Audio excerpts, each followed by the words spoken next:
Le grand dialogue.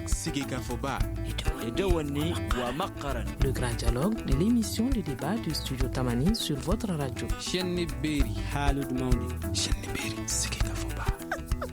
grand dialogue.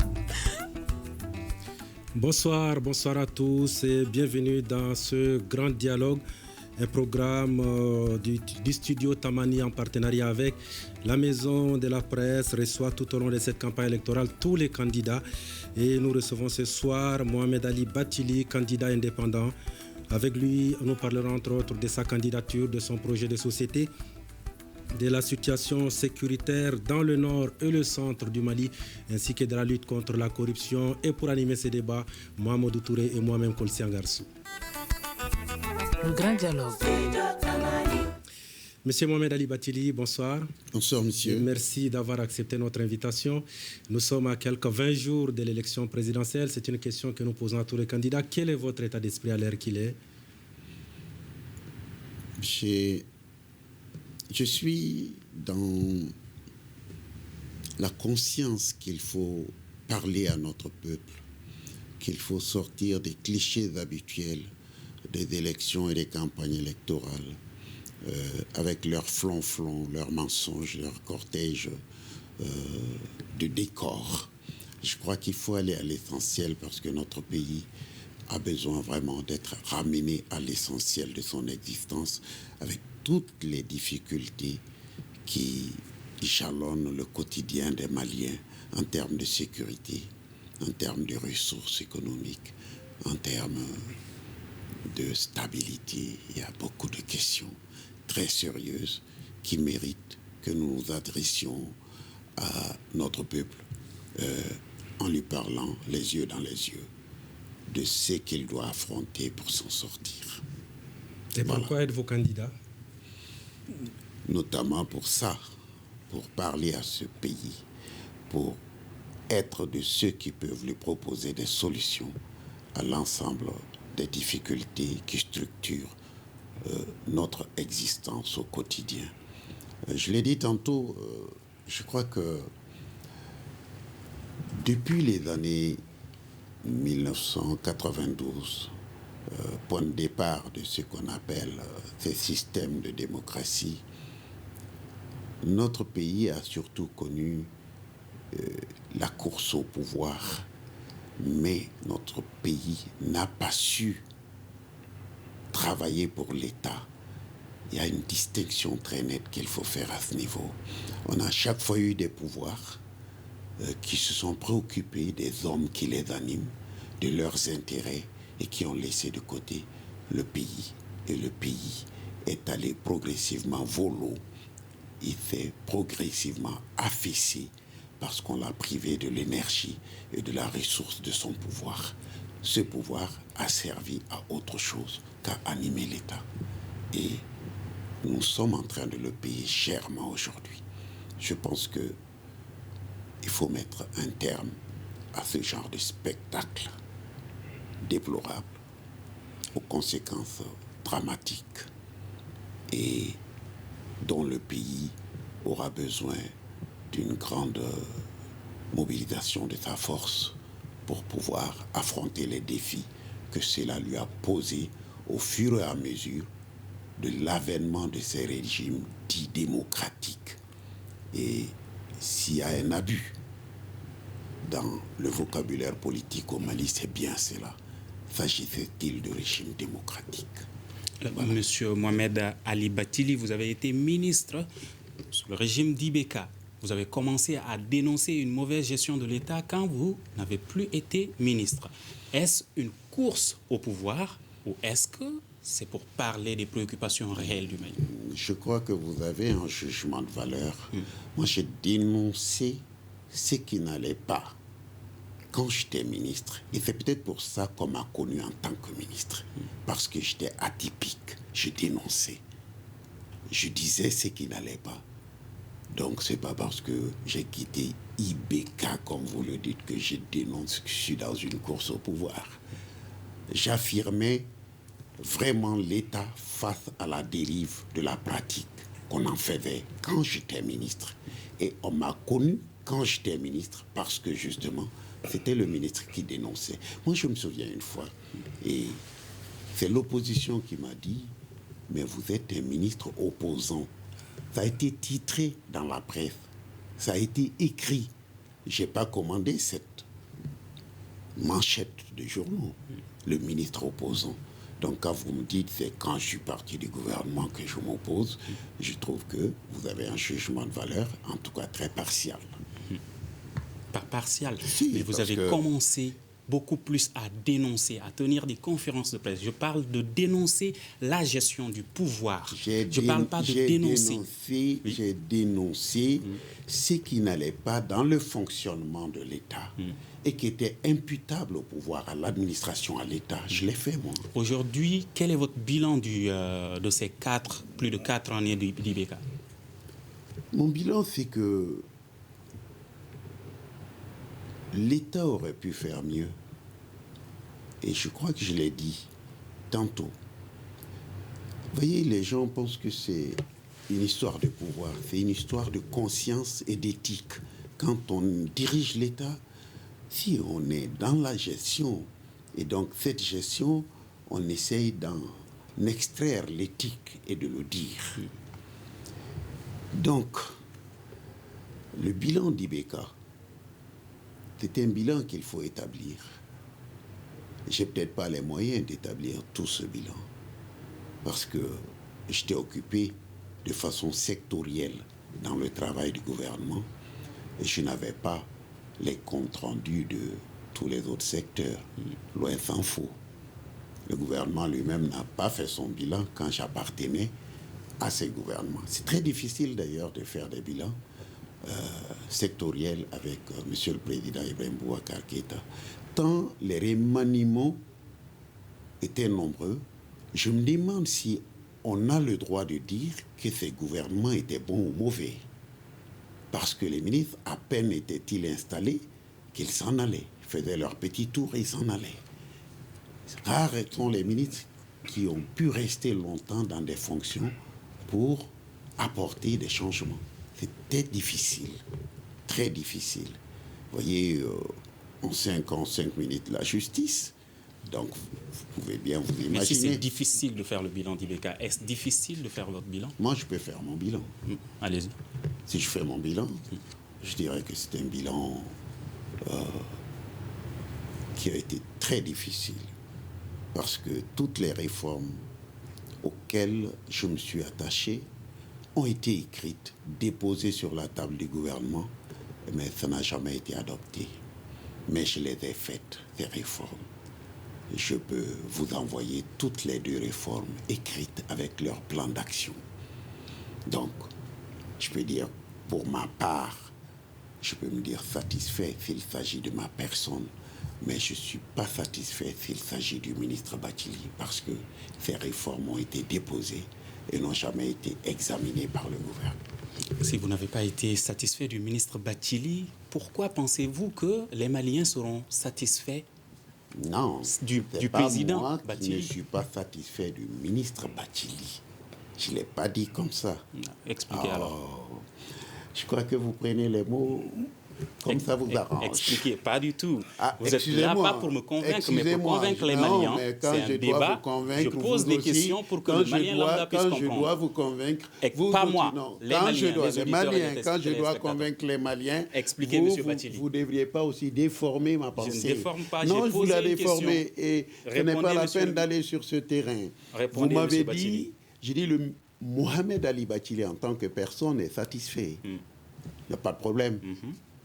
Je dis, mais le ministre Bathily, lorsqu'il dépose un travail qui n'aboutit pas parce que le gouvernement ne l'a pas examiné, il ne peut pas dire qu'il est satisfait. Mais est-ce que ça veut dire, si je ne suis pas satisfait, que je ne suis pas satisfait de moi?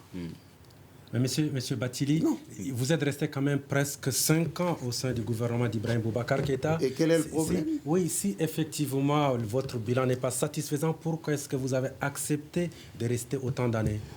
Je ne vous ai pas dit que mon bilan personnel n'était pas satisfaisant. Entendons-nous encore sur la façon de s'exprimer. Je parle bien français. Allez-y. Si vous, on vous dit de venir dans ce studio, de préparer cette émission pour m'interroger. Vous êtes venu, vous avez pris toutes les dispositions. Vous ne vous reprochez rien, mais si je ne suis pas venu, vous pouvez dire je ne suis pas satisfait. Ça ne veut pas dire que votre travail n'est pas satisfaisant. C'est tout ce que je vous dis, monsieur. Vous êtes en train de me dire que si je dis cela, ça veut dire que ce n'était pas satisfaisant, ça veut dire que je devais démissionner. Est-ce que si moi je ne viens pas à cette émission, quand bien même vous avez tout préparé, vous devez démissionner? Sa question, c'est pourquoi vous êtes resté... Non, ce n'était pas la question. Il dit, si alors je ne suis pas satisfait, pourquoi je n'ai pas démissionné? Voilà. Je n'ai pas dit que je n'étais pas satisfait. Mais je vais vous dire, je vais répondre à cette question qui est mal posée. Je suis resté parce que j'estime que à chaque moment de la vie d'un homme, tu as des convictions, tu dois te battre pour les mettre en œuvre si tu estimes que tes convictions sont porteuses de changement. Ce n'est pas en partant que tu vas réaliser tes convictions. Attendez, je vais vous dire. Attendez-moi. Vous me posez une question, je réponds, je ne réponds pas. Donc, je vais vous dire. Quand je suis ministre de la Justice et que, de façon criarde, tout le monde dit la justice pose un problème aux Maliens, on a, en ce moment, à poser une réflexion sur la justice. Qu'est-ce qu'il faut faire? Je dis, c'est le système actuel de la justice qui ne marche pas. Donc, il ne s'agit pas d'aller prendre des cas individuels d'injustice devant les tribunaux, parce que là, on n'en finirait pas. Au même moment, il y en a à Kaï, à Kenyeba, à Fikasso, à Kuchala. On ne peut pas être le Don Quichotte de la justice. Donc, je pose une réflexion sur le système qu'il me faut pour faire fonctionner tout cela et le sortir de ce dysfonctionnement. C'est ça la réforme judiciaire. C'est ça la politique judiciaire. Et ce n'est pas maintenant qu'on l'a posé au Mali. Ça a de tout temps été posé. Prenez les actes de tous les séminaires, vous trouverez ce mot.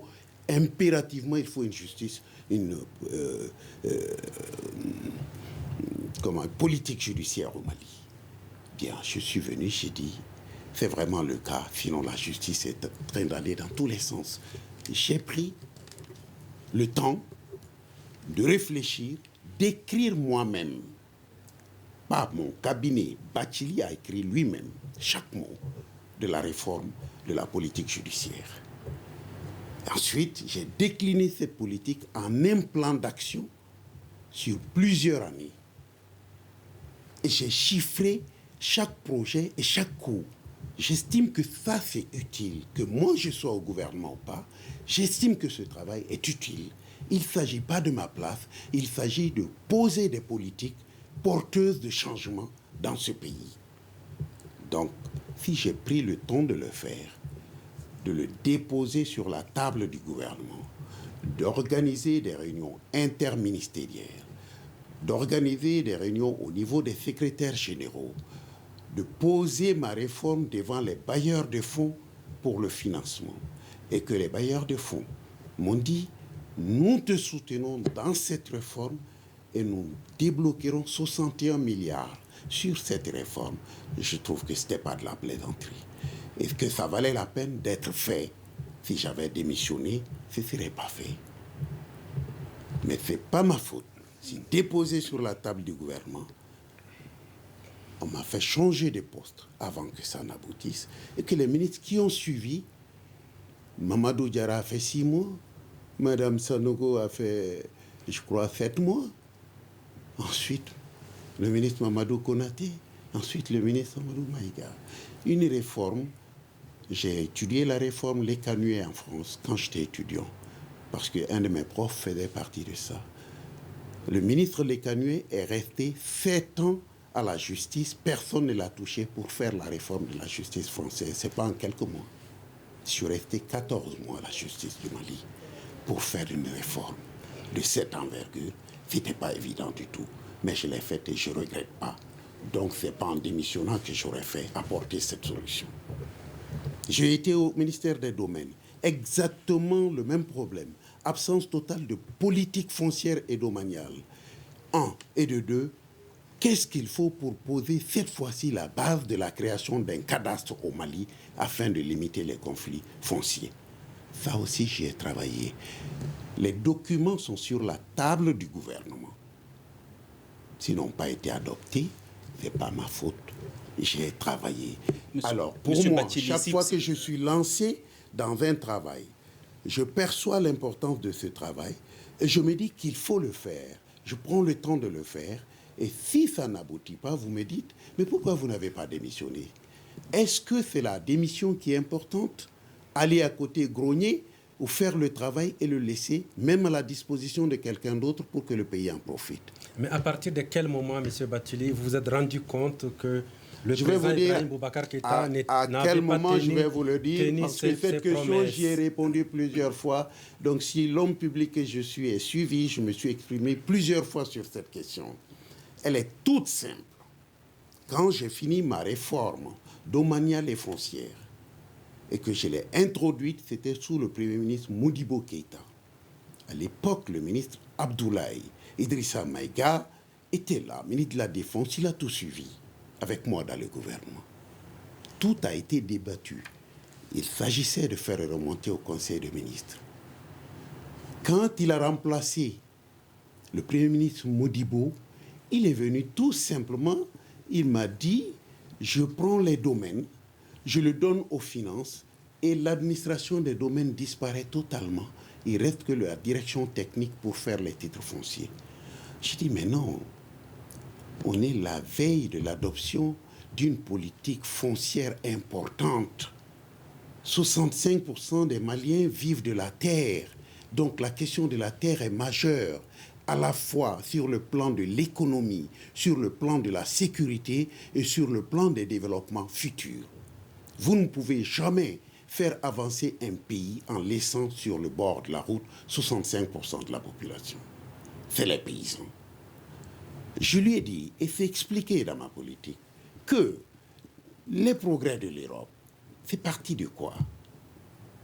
Du règlement de la question foncière et du surplus de la production agricole qui a conduit en lien avec l'artisanat au machinisme agricole et à l'industrie. Monsieur Bathily, vous prenez exemple sur les pays européens. Non, laissez-moi finir. Vous m'avez posé une question, j'y vais au bout et vous allez intervenir. Allez-y. Le bout, c'est quoi?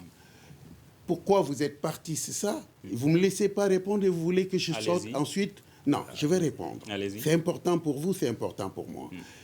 Alors, Abdoulaye, il a dit, je ferme le ministère des Domaines, vous êtes à l'habitat, urbanisme, affaires foncières. Je dis, quand j'ai lu son décret, j'ai dit, mais les affaires foncières, c'est quoi si on n'a pas les domaines? Et puis il me dit, appui à la politique agricole. J'ai dit, ah bon? Un ministre qui va construire des logements sociaux, il va appuyer les politiques agricoles. Je dis, mais franchement, on n'y est pas du tout. Monsieur le Premier ministre, vous me redonnez les domaines ou je démissionne. Démissionne. J'ai quitté son bureau à 8h30. J'ai été dans mon bureau, j'ai fait écrire ma démission, j'ai préparé la passation. Clair et net. Et le président m'a envoyé Ousmane Madani Aïdara. J'ai un témoin. Bathily vient, on s'assoit, on discute. J'ai discuté avec lui. Je lui ai dit, Monsieur le Président, au-delà de ma fonction de ministre, qui n'est pas importante pour moi, je tiens à cette réforme. J'ai des convictions. Je vous ai suivi à cause de ces convictions. Pour la justice, c'est rester en rade. Pour le foncier, si on me fait le même coup, je vous quitte. Et je m'opposerai à vous de la façon la plus claire. Ce sont là mes convictions et je ne les braderai pas pour des postes de ministre. Et c'est dans ce moment qu'il a dit, redonnez-lui les domaines. On m'a redonné les domaines jusqu'au remaniement. Moi, je ne savais pas que pour lui, c'était une simple manœuvre. Bathily ne doit pas démissionner. J'attendrai le prochain remaniement pour le sortir. Mais je lui avais dit ce jour, ce n'est pas mon poste qui est important. Donnez le poste à qui vous voulez. Si vous gardez cette réforme, je vous soutiens parce que j'y crois. Mais le jour où, moi, je me rendrai compte que vous balayez cette réforme d'un revers de main, Monsieur le Président, je serai face à vous, contre vous. Parce que, ce n'est pas parce que je m'opposerai à vous, mais parce que je crois que l'intérêt du peuple malien, c'est de passer par là. C'est de passer par là. Donc, quand vous voyez les choses, un ministre, c'est peut-être une fonction. Mais dans la fonction, il y a un homme. Et l'homme a ses convictions. Et ses convictions, si vous les touchez, il a le droit de réagir. C'est tout. C'est la principale raison de votre divorce avec le président Ibrahim Boubacar Keïta? C'est la principale raison, mais c'est une raison dont il faut faire l'exégèse. Parce que si vous prenez cette raison en soi, vous allez me dire, c'est un fait. Mais non, c'est une conviction encore. C'est-à-dire que, moi je pense que les politiques publiques sont faites pour tout simplement permettre l'intérêt du plus grand nombre. Et moi je dis, quand vous dites que 65% de vos concitoyens sont des ruraux et que l'ensemble des directions politiques jamais qui ont existé au Mali, quel que soit le régime de Modibo Keïta à nous, tout le monde s'échine à dire et à répéter. Sans le développement de l'agriculture, il n'y aura pas de développement. Et comment faire le développement d'une agriculture sur la base d'un foncier non maîtrisé, où la terre est considérée plus comme une ressource naturelle que comme un bien économique juridiquement protégé? Comment faire ça? Et on peut alors comprendre que depuis la première fois qu'on a dit ça jusqu'à nos jours, si ça n'a pas marché, c'est parce qu'il y a ce travers, ce ver dans le fruit. Si on ne veut pas que le paysan soit propriétaire de sa terre, comment va-t-il investir là-dessus? Si on ne lui donne pas un outil de propriété capable de le projeter dans le monde de l'accès au crédit et au financement, c'est-à-dire si on ne lui donne pas le titre foncier, comment va-t-il se développer? Est-ce l'État qui va aller dans chaque propriété familiale apporter le développement? C'est faux. Cela n'est pas possible. Mais c'est l'État qui construit des politiques publiques permettant aux uns et aux autres de tirer les conséquences de cette politique et de faire leur propre projet de développement. Et c'est à cela que je crois. Et tant que la terre n'est pas donnée aux producteurs en tant qu'outil juridique d'accès au crédit et au financement, donc en tant que bien économique capable de constituer sûreté foncière des prêts ou des investissements que le paysan attend, il n'y a pas de développement au Mali. Monsieur Bathily, nous avons 45 minutes pour le débat, déjà 17 minutes. Alors vous êtes candidat à la présidentielle de 2018. Quels sont les grands axes de votre projet de société? Mon projet de société, c'est de prendre à bras le corps justement cet aspect économique, donner la terre aux paysans. Quel en est l'avantage? C'est de créer à partir de ce titre foncier gratuit, je dis bien gratuit, le plus grand fichier fiscal foncier du Mali, le plus grand fichier fiscal tout simplement. Parce que personne ne renoncera à la propriété de sa terre à cause de la fiscalité. Tout le monde va s'inscrire dans ce fichier pour dire je suis propriétaire de mon lopin de terre ou de ma maison. À partir de là, vous pouvez avoir un impôt foncier modulable selon l'activité qui est conduite sur cette propriété foncière. Et vous pouvez avoir engrangé des recettes d'une importance que nul ne peut soupçonner. Je l'ai dit au président Ibrahim Boubacar Keïta, permettez-moi de faire aboutir ma réforme. Je double les recettes de la douane et des impôts réunis en matière foncière, moi, ministre des Domaines. Donc, la gratuité du titre ne met pas en cause la recette, mais seulement la gratuité du titre consacre le principe de la domanialité, c'est-à-dire de la propriété du paysan sur son terrain. Et quelle a été sa réponse à votre question? Tout le monde a dit bravo. Moi, je vous assure, même le ministre de l'économie et des finances, en me regardant, il a dit c'est vrai que c'est un système qui peut marcher. C'est ce qui a marché ailleurs. Et ça marchait ailleurs. Moi, je ne l'invente pas, hein, c'est pas que je suis original. Je ne l'invente pas, ça marchait ailleurs. Il suffisait peut-être que nous acceptions de faire cette politique-là. Donc, mais si tu prends cette politique, et je le prends comme une réalité économique, en partant d'une donnée toute simple. En 2015, l'ensemble des sûretés déposées dans les banques du Mali sur la base foncière ont permis de donner aux Maliens, ceux qui ont déposé leurs titres dans les banques, 1537 milliards de francs CFA, quand le budget du Mali n'était que de 2000 milliards. J'ai calculé. Et c'est sur ce budget de 2000 milliards, qu'on a dit que le président a atteint ce record de 15% du budget qu'il a alloué aux paysans. Les 15% ne faisaient que 300 milliards. Et il a donné 1000 tracteurs, ça faisait 18 milliards. Donc voilà, l'investissement de l'État par rapport à l'agriculture, c'est 318 milliards. Mais les titres fonciers déposés dans les banques ont permis de sortir 1537 milliards. Y a-t-il combien de milliers de tracteurs en raison de 18 milliards par 1000 tracteurs? Y a-t-il combien de milliers de tracteurs dans 1537 milliards? Y a-t-il combien de possibilités de fourrage allant d'un coût de 5 à 10 ou 12 millions selon les régions pour les propriétés agricoles? Et qu'est-ce que cela peut offrir comme possibilité économique et d'emploi rural pour les jeunes? Et quel type de formation peut-on introduire dans nos écoles pour accompagner cet essor économique? Voilà des questions essentielles qu'on peut se poser au Mali et qui sont les questions de la réalité du développement du Mali. Et que proposez-vous concernant les domaines de la sécurité, l'éducation? Il faut d'abord faire la paix. C'est important. L'éducation, je viens de le dire, il faut décrocher l'éducation Vous dites qu'il faut d'abord faire la paix. Comment allez-vous faire pour je crois que vous avez dit l'éducation, la paix. J'étais dans l'éducation par rapport à l'économie. C'est vous qui l'avez dit, il faut d'abord faire la paix. Il faut d'abord faire la paix. Comment? C'est très simple. Moi, je pense que la mise en œuvre de l'accord d'Alger, issu du processus d'Alger, comme on aime le dire, est un peu déficitaire. D'abord, de façon endogène, il est déficitaire.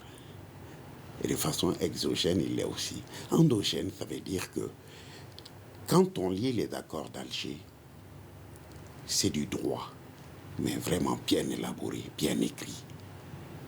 Et je vais vous dire une chose, la délégation malienne qui a été à Alger, il n'y avait pas de juriste là-dedans.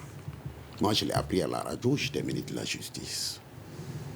Le jour de leur départ, personne ne m'a dit on va à Alger négocier, on a besoin de juristes. Et il n'y a qu'au Mali qu'on peut concevoir qu'à un tel niveau d'intervention de l'État, il n'y a pas d'accompagnement de juristes. C'est dommage.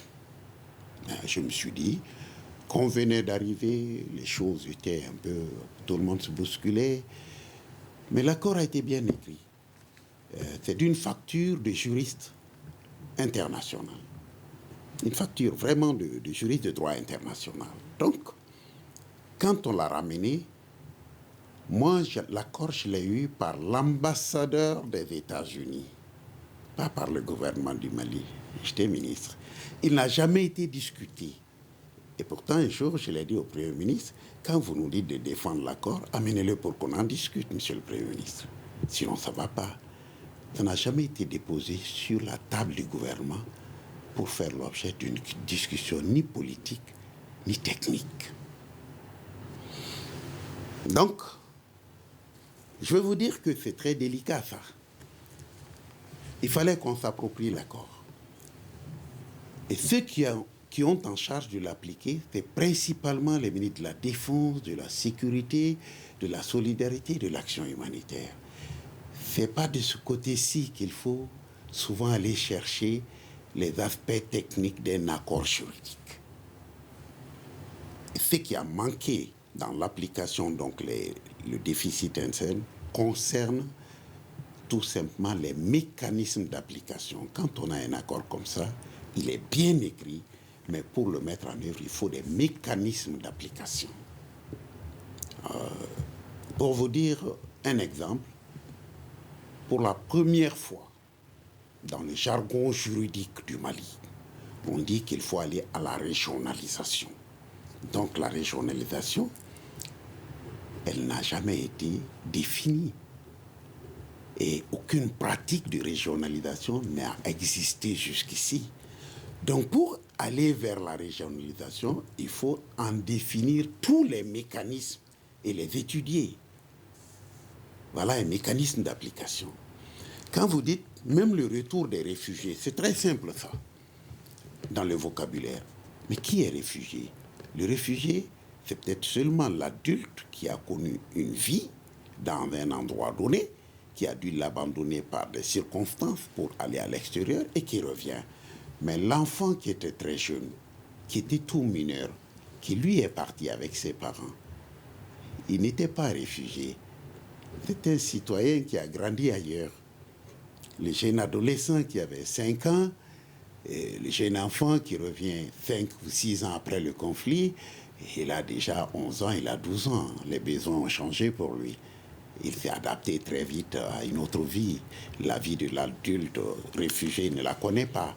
Donc, pour appliquer, par exemple, ce retour des réfugiés, il y a beaucoup de choses à faire. Si vous dites la démobilisation, désarmement, réinsertion, démobilisation ou désarmement, mais ça veut dire quoi? Ça veut dire un mécanisme fondé sur la balistique qui va aller récolter les douilles pour définir d'abord les armes détenues par les combattants et qu'au moment du désarmement, ce soit effectivement ces armes-là qu'on saisisse et non n'importe quelle arme comme cela a été fait lors de la flamme de la paix à Tombouctou. Voilà des mécanismes qu'il fallait s'asseoir pour étudier, en définir le nombre, les articulations et le projeter dans la mise en œuvre endogène, de façon exogène. Qu'est-ce qui a manqué? Jusqu'ici, le traitement de l'accord vers la paix, ça a été un traitement institutionnel et administratif. On n'a pas mis en œuvre les mécanismes socio-culturels de la paix. Chaque société recèle en soi des mécanismes propres qu'on ne retrouve qu'en elle et qui lui sont spécifiques pour régler ses propres conflits. Donc ces mécanismes auraient dû être recherchés, mis en œuvre au travers de leur spécificité dans les aires du conflit. Et cela allait amener d'autres acteurs pour parler de la paix. Ça pouvait être des notabilités à cause de leur origine sociale, à cause de leur érudition, et peut-être qui ont la confiance de tout le monde et qui n'apparaissent nulle part dans les mécanismes écrits. Et ça, on aurait pu faire un truc complet avec. Donc il faut rechercher la paix sous toutes ses dimensions et dans tous ses vocables. C'est prioritaire, totalement prioritaire. Quand vous dites la sécurité, ça c'est la paix. La sécurité, moi je crois que j'ai peut-être pas étudié beaucoup l'art militaire, mais j'ai lu quelques grands ouvrages là-dessus. La sécurité dépendra de la capacité du Mali à réunir l'information dans les aires de conflit et à les traiter.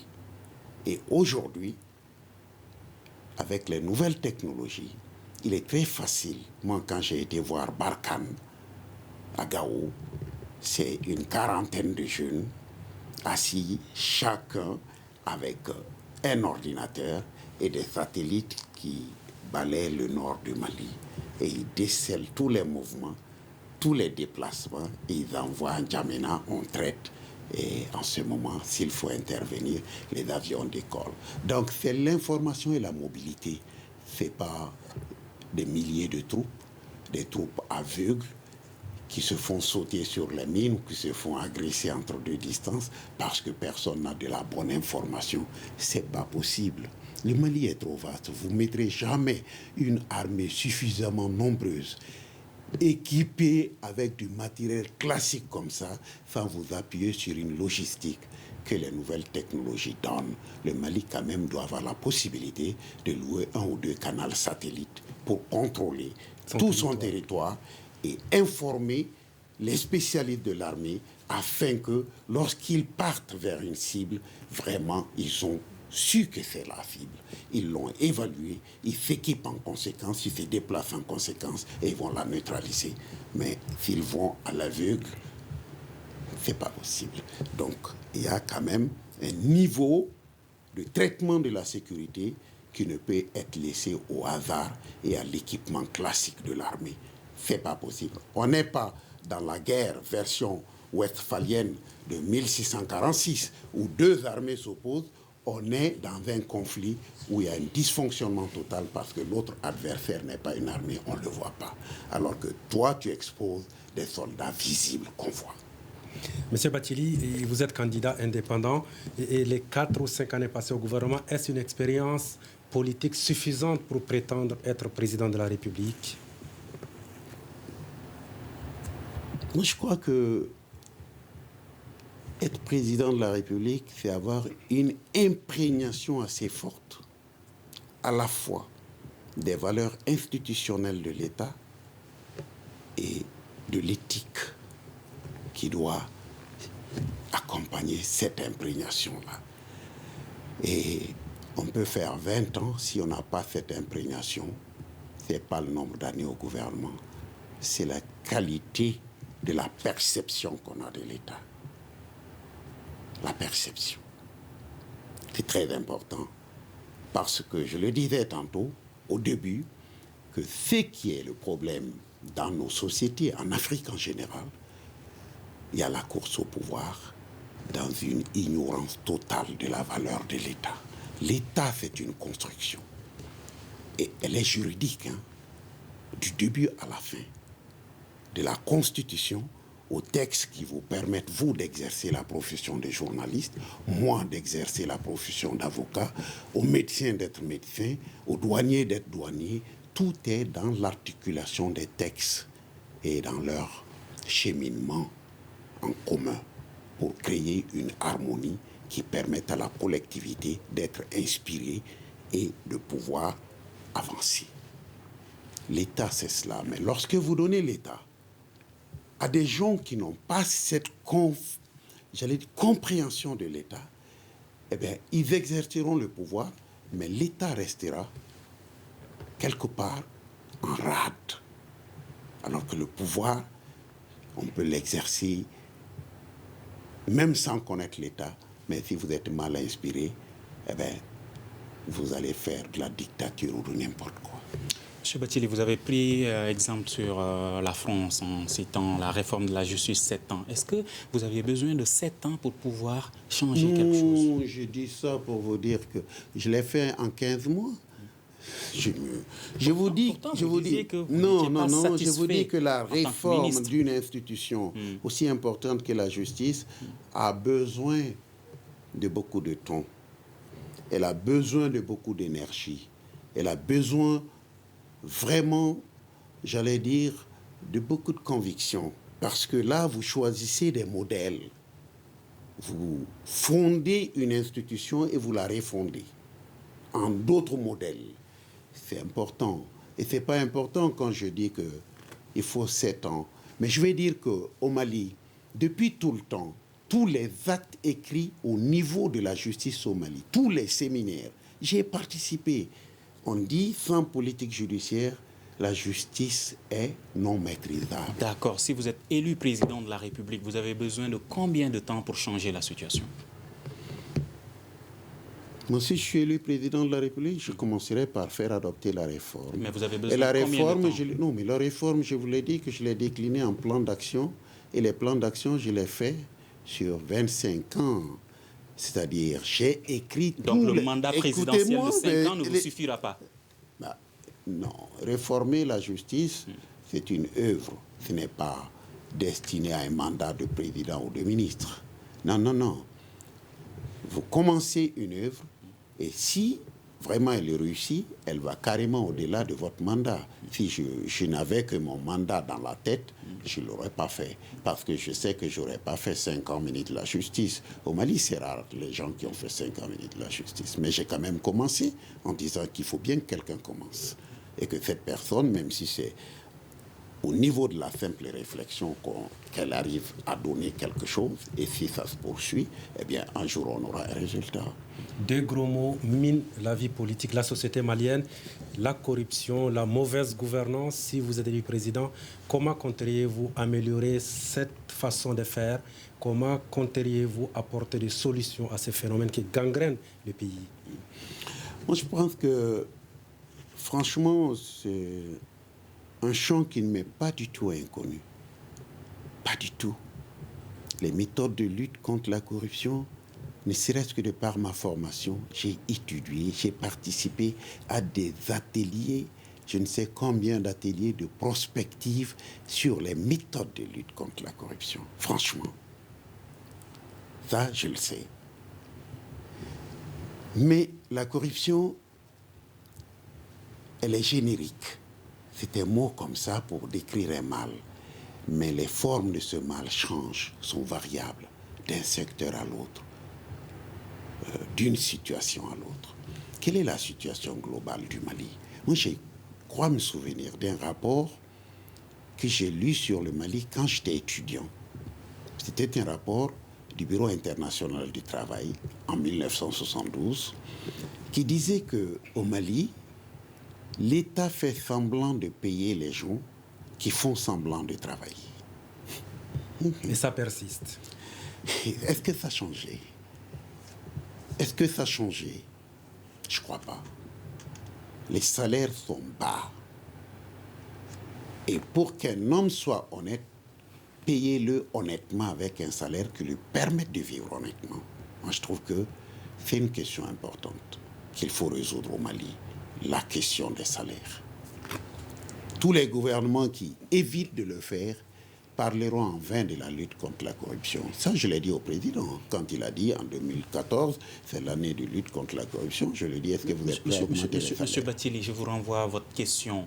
Vous dites que, est-ce que ça a changé? La question des salaires, c'est un droit. Est-ce que votre passage au ministère de la Justice a pu changer quelque chose? Moi, je ne paye pas les gens au ministère de la Justice. Mais c'est un droit des Maliens. Non, qui vous a dit le contraire? C'est moi qui vous dis une chose et vous êtes en train de me convaincre de ce que je vous ai dit. Vous ne payez pas les gens, mais vous êtes ministre de la Justice. Mais moi, avoir un salaire, c'est un droit.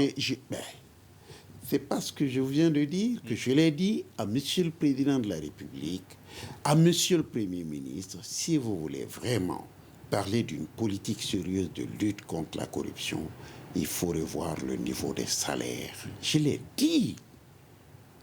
Mais à l'époque, c'est tout ce que je peux dire, c'est la base. C'est ce que j'ai appris et j'y crois. Donc si vous êtes élu président, vous allez augmenter le salaire des Maliens? Si je suis élu, je ferai un audit d'abord de ce qu'il y a comme moyen dans l'État. Il ne faut jamais croire qu'on peut faire une chose dont on n'a pas les moyens. Non. Mais faire l'audit peut me conduire à rechercher les moyens. Comment faut-il les chercher? Pourquoi ces moyens manquent? Ça peut me permettre de le savoir. Moi, ce que je peux vous dire à cet égard, et c'est amusant, très amusant. Aujourd'hui, je suis un soninké. J'ai des parents dans le monde des affaires. Ils me disent qu'on leur envoie des avis de paiement de la première tranche des impôts de 2019. Monsieur Bathily, il reste 2 minutes. Bah oui, en ce moment... Est-ce que vous allez augmenter le salaire des Maliens? Si je peux les augmenter à partir de l'audit. Ce n'est pas de la magie, on ne crée pas l'argent par magie. Je vous dis la méthode que je peux utiliser pour arriver à comprendre quelles sont mes limites et à partir de là, quelles sont les solutions que je dois chercher. En 30 secondes, M. Bathily, nous allons vous poser une question de nos téléspectateurs, de nos auditeurs, qui nous demandent par exemple, vous êtes le père d'Eras Bat, le célèbre activiste dont la force de mobilisation n'est plus à démontrer. Vous êtes candidat à l'élection présidentielle, mais votre fils, lui, décide de soutenir notre candidat, en l'occurrence Soumaïla Cissé. Qu'est-ce qui se passe entre vous? Pourquoi n'a-t-il pas soutenu son père? Est-ce que c'est mon fils, Rasbat? Rasbat est un homme public qui s'est créé. Son statut d'homme public, ce n'est pas son père qui le lui a donné. Et il l'a fait avec des structures, avec des hommes.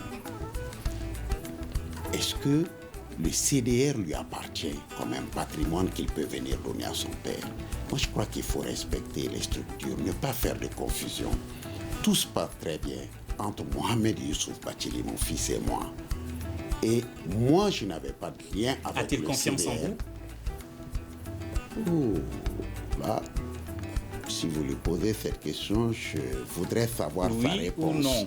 Moi, je vous dis, tout se passe bien entre nous. C'est comme si vous ne l'avez pas entendu, mais vous voulez me faire dire, peut-être lui n'a pas confiance en moi. Ça, c'est autre chose. Le CDR a décidé d'aller soutenir Soumaïla en tant que Mohamed Youssouf me soutient en tant que Mohamed Youssouf. Est-ce qu'il vous soutient? Oui, il me soutient. Parce Mohamed Ali Bathily, parce que je discute avec lui, parce qu'il me donne des idées, parce que il a sa façon de me soutenir. Mais si sa structure a décidé d'aller chez Soumaïla, ne confondez pas sa structure et lui. C'est comme si vous me dites aujourd'hui... Merci, on vous aura compris. Mohamed Ali Bathily, merci d'avoir répondu à nos questions. Chers téléspectateurs et auditeurs, merci à vous également d'avoir regardé ce grand dialogue.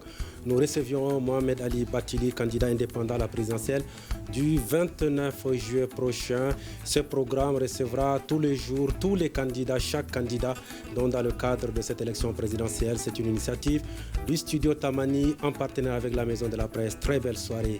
À demain. Le grand dialogue. Le grand dialogue de l'émission de débat du studio Tamani sur votre radio.